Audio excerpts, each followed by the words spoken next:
User permission এই বিষয়টা আপনাকে খুব ভালোভাবে বুঝতে হবে বিকজ লিনাক্সের ইউজার গ্রুপ এবং পারমিশন এই তিনটা কনসেপ্ট আপনি যদি খুব ভালোভাবে বুঝতে পারেন তাহলে লিনাক্স সার্ভারে আপনি বস হয়ে যাবেন বিকজ আপনি মাঝে মধ্যেই দেখবেন যে আপনার অ্যাপ্লিকেশনের কোনো একটা ফাইল পারমিশন ডিনাইড সে রাইট করতে পারতেছে না আপনার অ্যাপ্লিকেশনে হয়তো বা কোনো ইরর থ্রো করছে সেটা একটা লগ ফাইলে সেভ করবে but there is no write permission, so sometimes maybe you see it.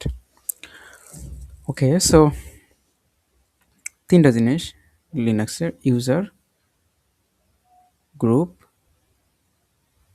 And permission. আর পারমিশনের ক্ষেত্রে তিনটা ব্যাপার আছে, সেটা read, right,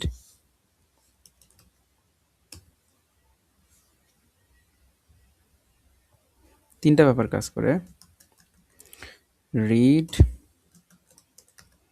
right and execute. Okay, so এইখানে এই রিড, রাইট, এক্সিকিউটের কিছু ভ্যালু আছে। এর ভ্যালু হচ্ছে 4, রাইটের ভ্যালু 2 অ্যান্ড এক্সিকিউটের ভ্যালু 1। এখন এইখানে বোঝার সুবিধার্থে আমি একটা ফোল্ডার তৈরি করি, ডিরেক্টরি, নাম দিলাম পিএইচপি অ্যাপ। ওকে, এটা কোথায় গেল? ওকে, সো একটা টার্মিনাল আমি ওপেন করে নেই।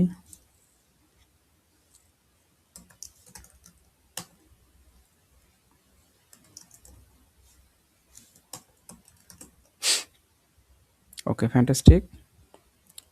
এখন আমি যেটা করব, এই পিএইচপি অ্যাপ ডিরেক্টরির ভিতরে একটা ফোল্ডার, একটা ডিরেক্টরি এবং একটা ফাইল তৈরি করব, emkdir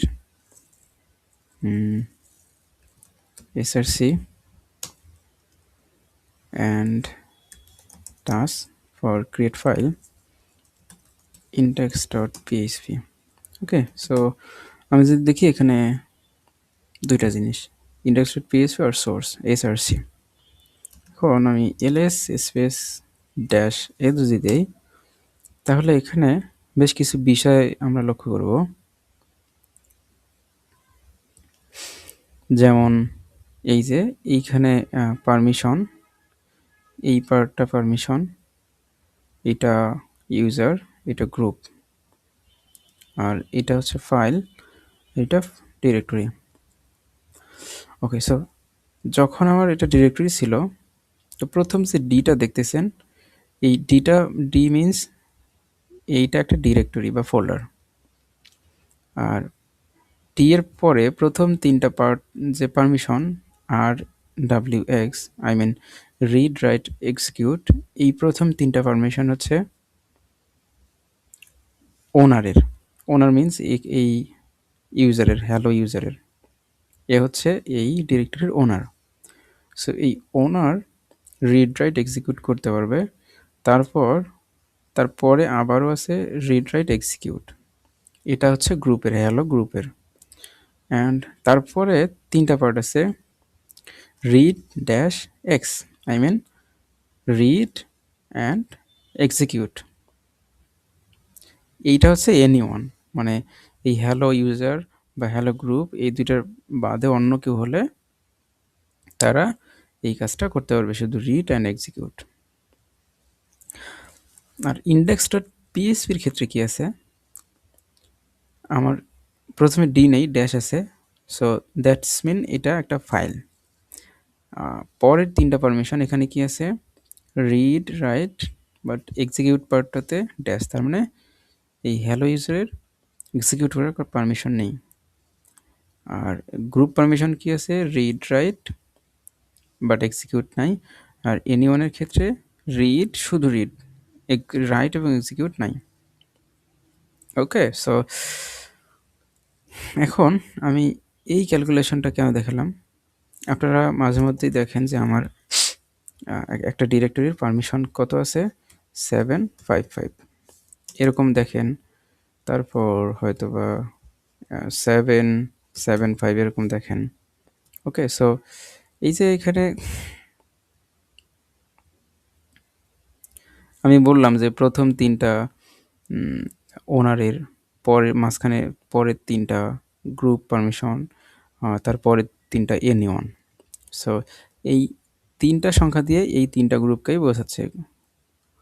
সো এই যে 7, এইটা হচ্ছে ওনারের পারমিশন। এই যে মাঝখানে লেটারটা বোঝাচ্ছে গ্রুপের পারমিশন, আর শেষেরটা এনিওয়ান, এই দুইটা না হলে। সো এই 7 কীভাবে হচ্ছে 7, 4 + 2 + 1 = 7। তার মানে আমার ওনারের রিড রাইট এক্সিকিউট 3টা পারমিশনই আছে, আর 5 মিনস 4 and 1 5, তার মানে রিড অ্যান্ড এক্সিকিউট। এই যে সো রিড আর এই ক্ষেত্রে গ্রুপের পারমিশন হচ্ছে read and execute, right permission নাই, এইখানে 5। আর এনিওয়ান হলেও সেক্ষেত্রে যেহেতু 5, তার মানে ওখানেও আমার রিড অ্যান্ড এক্সিকিউট।